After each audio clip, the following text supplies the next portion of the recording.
What's going on, everybody? It's your boy Shuggy from Shook Earth Media, and today we're talking about Cyberpunk 2077. I did a video on it previously. For those who don't know, I'm a fan of the world that was created. I like the story elements, and I like the aesthetics. The art is fantastic, and that's why I've been collecting these Cyberpunk comics from Dark Horse. We have You Have My Word issue 1 and 2. This is a 4-part series, and we're just going to review the first 2 issues here.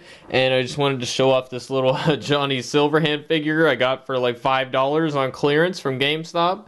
You already know, I saw that, it was like, it's only $5? Oh yeah, I'm definitely getting that. So you guys already know. But yeah, the art in these previous issues has been fantastic. They did the Trauma Team. There's a few that came with the game. If you bought it on GOG, it came with Big City Dreams, which is an absolutely phenomenal story. And I'm a fan of the world. So let's just jump into these comics. I'll let you know how I feel about it. Alright, everybody. So here we go. Cyberpunk 2077, You Have My Word. And just off the bat, in general, you know, again, this continues the trend of Dark Horse comic really well capturing the art style, the color schemes, the grunginess of everything. This is Cyberpunk 2077 to a T, and they know the style of the people, the hairstyles, the neon colors. Everything is just so well done in the art department, and I got nothing to really complain about art-wise. Absolutely awesome, and I love everything about it. So, yeah, it perfectly captures the world. I feel like, you know, they wrote this after the games came out, and they really, included a lot of details, you know, about even mentioning certain guns that are in the game and properties that they have and stuff like that. So I really like the attention to detail here. And we start off with a mural of somebody, Valentino, who supposedly died. Valentino being one of the gangs in the cyberpunk world in Night City. They're one of the four gangs, I believe, or 5, I guess. I don't know. There's a bunch, but one of the main gangs in the series. And we're looking at this mural here, and it turns out that this mural, we didn't really get it confirmed for sure. But there's a character later who turns out to be this lady right here is her. I believe. So, I kind of thought this right away. So, I guess, not everybody's going to predict that. But, I have advanced predicting abilities, guys. So, yeah, that's just my assessment of it. And I really like starting off with this image. And we got, I like this technique where we're hearing a conversation that's going on in the next page already. So it's this guy talking in these little bubbles here. We get a voiceover thing. I like it. Love this mural. It's awesome. And this guy, wow, what a great design. I mean, look at his knuckles. He's got like gold hands. He's got like a face that like his mouth is like messed up. Half his face is missing. And, we got, it looks like the nightlife bar, but I'm assuming it's somewhere else, but it looks like it. And, it just looks great. Now, I don't know how much this character is really going to be important going forward. We'll see. I'm assuming they made him memorable on purpose, but, so we're going, they're setting up a deal. They got a fixer that set up this deal with them, and they have to intimidate a guy. There's a guy who gets Militech projects funded. They need to put the pressure on him to make it so that the project is not approved, because they're going to force out, a bunch of apartments and all that. And we're just discussing, classic cyberpunk stuff. It really captures the themes of it. We have the corporations taking things over. We're talking about how the governments of the world have become more and more poor, and now it's like the corporations running everything, and the gangs are the only ones who really oppose their power. The governments aren't really powerful.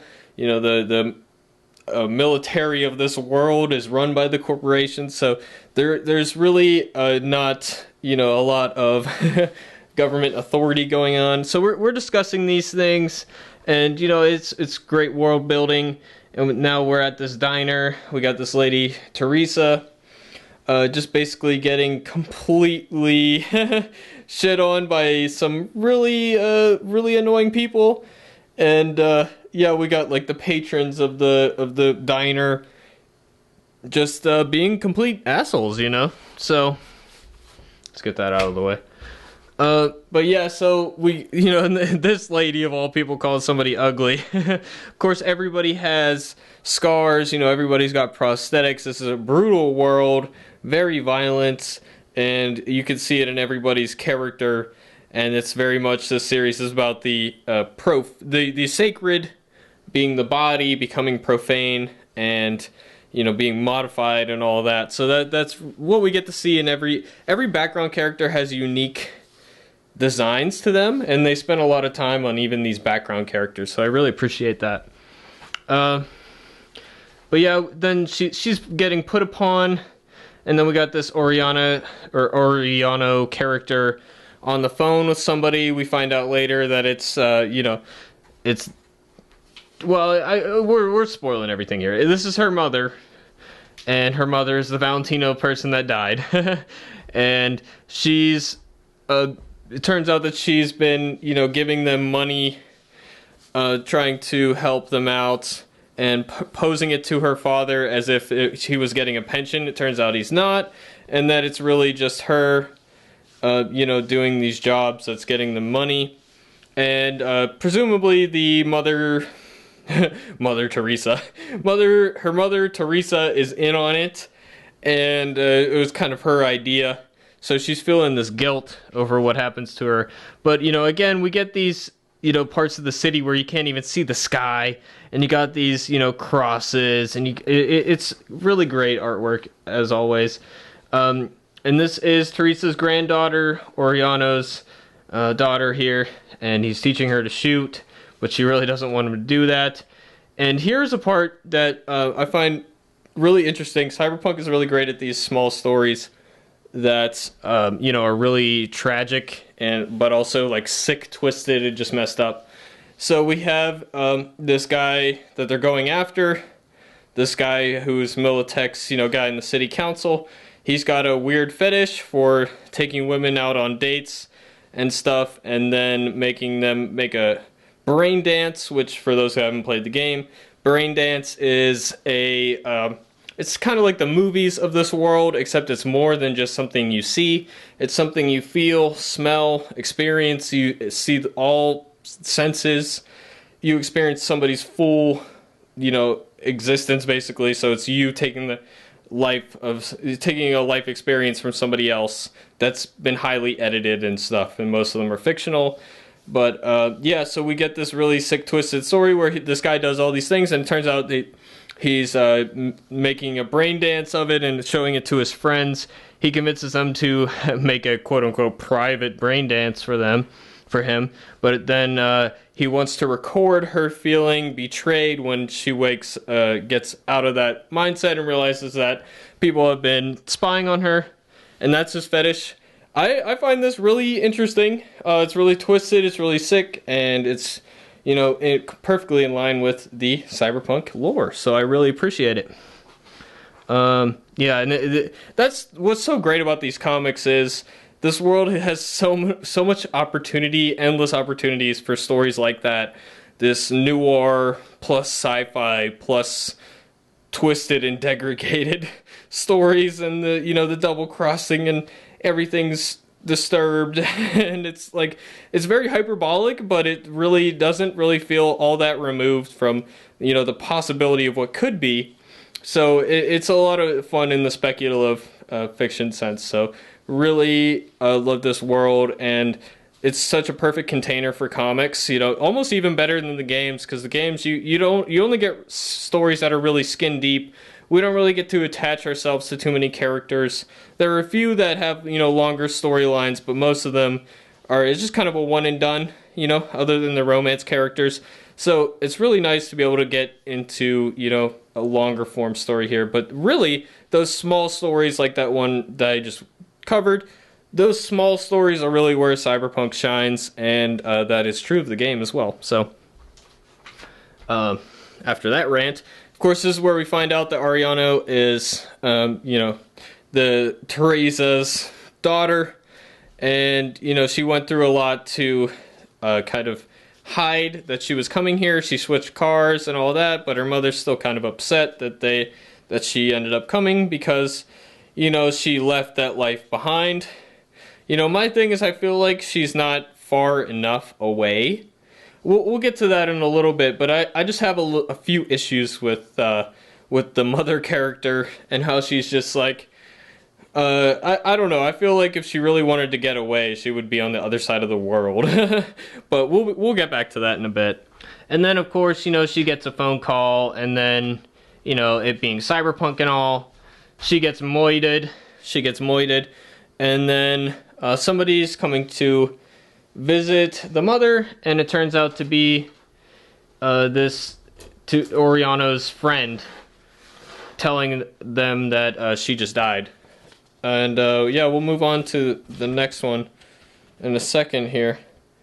I just find it a bit odd that, like, I would have thought that Ariana's friend would be in some earlier scene or something. Maybe I missed her. We didn't get introduced to Ariana's friend. She's with all these other people. Yeah, they quote-unquote rescue this lady, and of course, she's just witnessed a bunch of murder. So, is this the lady at the end? I don't know. Maybe. But yeah, we don't get introduced to this character earlier, and I feel like, it's a bit odd. We'll get into some of the issues with it in a second. Here we have issue 2, another fantastic cover. This one's a scene directly from the comic itself, but I really enjoy how it does feel a lot more detailed than it is. Of course, covers, there's more detail on them, so I like this cover a lot. It's cool. Moving on. This issue, the first issue, I really like a lot. I give it high marks. The small cyberpunk stories, the thematic core of it, and covering, the basic core of what cyberpunk is and the Night City and all that. This issue, I feel like, has a lot more issues with it. Again, there's the issue of, she's in driving distance of Night City, but she faked her death to get out there, and she's working in a place where she's visible to the public. And it just feels like, as powerful as these gangs are, I would have thought that she would have wanted to put more distance between herself and them, especially if she's going to be working in such a way that she is very visible to the public. And she didn't even, like, change her appearance or anything, I don't think. So, I find that, I don't know, it doesn't seem like the best move on her part. And, yeah, and there's a few other things she does in this issue I don't know if I like either. But, so they have this kind of argument, or, they discuss how she died and all that. And, I like this discussion here. But, and the girl who, I don't know who that, is that the girl that she saved from the crazy guy? I don't know. But, they're having this discussion, they're talking about Militech, and then here's where Teresa reveals that, the pension was just a ploy. And, that's the other thing is, like, why would she let Ariano, she's lied to her husband for many decades at this point. How long has this pension thing been a thing? And how long has he been retired and all that? So I don't see why the husband believed the pension story to begin with, because she faked her death, right? And she left Night City under the assumption that if she returns, people would want to kill her for it, and she doesn't want to be found. So why would he believe that that he would have this connection to Militech still, and that Militech would know where he lives? I mean, surely that they must know that he is connected with her in some way, so they would be able to trace that pension and find her. Wouldn't he be concerned about that, or no? I don't know. So that's the thing, like, why did she live so close to Night City she's working in a place that, I don't know, we don't know why she faked her death to begin with. So there's a lot of unanswered questions here and things I would like to know about. But yeah, I'm just not really sure. And she faked her death and then let her daughter, she was in on the plan to, do these dangerous jobs. It just feels like not something she would do. She wanted to put distance between herself and the gangs. So I'm just not really sure, why she felt she needed to run away and change her name and, and fake her death. But then she's okay with her daughter going back to Night City and all that. So I don't know. I don't understand. And I also don't understand why she seems to trust this person so much, because she doesn't know him at all, or know her at all, rather. And I don't I don't know. It just, and also, like, there's a point in this conversation where it's like, we're not gonna tell the granddaughter what happened to her mother, and that you can discuss the morality of that, but can't, where is she right now? I mean, this is a small trailer. Can't she hear this conversation happening? So that, that's another thing. Like, she's right there. I don't know. I don't know how I feel about that. And then she decides she's gonna go back to Night City, and then we get that cliche. You know how Night City is. She always pulls you back in. If you play the games and all that, it's kind of a cliche to say that at this point, but it works. I don't know why wouldn't he try to push her into not going there? Why would he let her go on her own? Wouldn't he want to come with her to, like, protect her and stuff? Not that she necessarily needs it, but I just feel like as her husband, he would want to go with her. And so she goes off with this random lady that, supposedly Oriano trusts, and she trusts her enough to know where her mother is, which is supposed to be this big secret. I guess that's enough for her to trust her. I just don't know why she trusts her so much. I feel like she would want to go on her own or with her husband. So that part I don't get. And then they steal a car, presumably so they don't get chased or something. I don't know why. And then we get this scene where they're kind of followed by this car, and it's kind of a fake out, but really what they're trying to establish here is that she, was this ruthless criminal at one point, and she has experience with these things. She's not afraid to shoot somebody. She's not afraid of guns, and conflict she doesn't shy away from. So we get all of that from this scene. But then we get this entrance of Night City, and we get a really, nice view of it. And, they're having a conversation about, how she used to be on the streets, but it's been 30 years. Again, she's in driving distance of Night City. I feel like it's not far enough to, feel secure, being that she faked her death and stuff, so it's weird. But yeah, again, she's trying to be real secretive about coming here and all of that, but she's still, willing to travel with a stranger, which would be a liability. And it's not like, I guess this stranger does have information that she needs, but, I just feel like, it doesn't really fit with her personality and all that. But yeah, then we get this funeral scene, and I like the art here. And it's like this 24-hour funeral place, and that's just like a depressing thought. And again, just perfect with the Cyberpunk thing. I seem to remember, it might be in the game actually, I don't know. But then on this next page, we get a character, Rhino, who's from the game as well, in the fist-fighting storyline. You fight her at one point, and, very memorable character, so it's fun to see a character from the games. But I don't really think that she serves any purpose being here, but it's just some, nice flavor for the game. And this conflict, or this, I don't know what is this old lady thinking, okay? Like, she confronts this guy with a knife. I'm sorry, she doesn't have cybernetics. I mean, she's got a prosthetic arm, right? I don't know why she thinks she can just take him on in this way. I don't really get it. She's just like, what happened? Tell me now. But she can't even cut him because he's got this, thick skin and stuff. And, I just don't really, I just don't really, I just don't really get it. I think she should know better.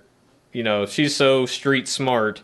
She should know, oh, I can't take this guy head on. Or, here's an idea, use the gun that you had in the car in the previous scene, and use that again, instead of fucking knife. Like, I don't know. It just feels like, maybe in the real world, you can hold somebody with a knife like this, but we're in a cyberpunk world where he's got prosthetics, he's a real big tough guy. I just feel like it was not great thinking on her part. And she gets punished for it. But again, if she was supposed to be this, smart super criminal, I don't know that this scene is really doing the story any favors. Because, I'm like, oh, yeah, freaking idiot. Like, you had a gun in the previous scene. Why wouldn't you bring that in? I don't even, like, how did she even get in here? In the game, you have to, like, prove yourself to even get in this place. And they got, like, guards at the door and stuff. So, there's that inconsistency as well. So, yeah, I'm just not really sure about it. That's just how I feel. So, yeah, let me know what you guys think in the comments down below. But, yeah, and then she's messed up real bad. If she just had the gun, like, wouldn't she have got out that previous scene? I don't know. Anyways, so we got, this Ripper doctor that she knew and recognizes her, which is how I can say that she didn't change her appearance, because he knows her on sight. So, I feel like she could have just changed her appearance. We're in a cyberpunk world. Did she even have... She could have faked her death and then not moved, or changed her appearance and then, just lived life normally without being worried about being discovered and all that. But yeah, so it's... And then there's... She brings the Alina girl here. And I just don't really know what's going on with the Alina character, but she's real messed up. So, she wants to be, cyberpunked up, but he's like, oh, you don't have the money for it. So he gets her a gun instead, and this is a gun that can shoot through walls. And as I mentioned, this is a gun in the game that can shoot through walls, and it does do that. So I like that detail. I just realized that the left page was all, shiny. So I apologize for that, but the show must go on. So I fixed it, but So I like this page a lot. We have this guy on the motorcycle, he's all mad. And then she comes at him with the gun and shoots his leg off. It's brutal. It's revealing her character and all that. My thing is like, why didn't she just approach him and ask him questions, or have Alina approach him and ask him questions? Why did she just resort to, oh, I have to threaten to kill this guy, I gotta blow his leg off to get the truth out of him? I don't know why she just assumes, like, oh, he's definitely gonna lie to me right away. There's, he was an associate of her daughter's, and, maybe he would be concerned as well, at least, like, feel it out. She just jumps straight to, oh, I have to interrogate this guy and kill him and all that, and she's like, oh, I'll let you live, I swear, you have my word, and then she shoots him dead anyways. So I mean, at this point, she's kind of an evil person. She's not a good person at this point, so I don't know how to feel about this exactly. We're gonna see how the story goes with the other two issues, but so yeah, I mean, it kind of makes her evil, unlikable. The fact she's doing this. I mean, her daughter's dead, we get it, but this guy didn't have anything to do with it, right? Or did he? I mean, maybe he did, but at this point, it's like, she's just, why'd she kill him exactly? He doesn't even know who she is. I mean, other than just revenge for punching her, but she did threaten him with a knife, so it's totally reasonable to attack the person who's threatening your life. So, I don't know that I really know exactly what they're going for or how they want me to feel about her at this point. I'm curious to know more, but again, I'm pretty certain that she is the mural from the beginning here. and her daughter having this angry look in her eye, I really wonder what that means. Like, you know, is she upset with her mother for some reason? But, you know, we won't get into that because she's dead now. So, yeah, I really like the first issue. Second issue, you know, started to have some logical issues, and also, I mean, it's a pretty typical, you know, story. So, I don't know, it's a little predictable. We'll see how it goes with issue 3 and 4, but overall, you know, I would recommend this overall. So, especially the first issue. And all these Cyberpunk comics have been a lot of fun, so, you know, I do recommend. But yeah, that's the video, guys. Let me know what you think in the comments down below if you agree or disagree. And let me know, you know, if you want to see more videos like this, more Cyberpunk comic reviews, and also just comic reviews in general. And also video game reviews, movies, and TV reviews. We do all that stuff here, so hit the sub button if you want to see more videos. And hit the like if you like, and I hope to see you guys in the next video. Thanks for watching, and peace out, everybody.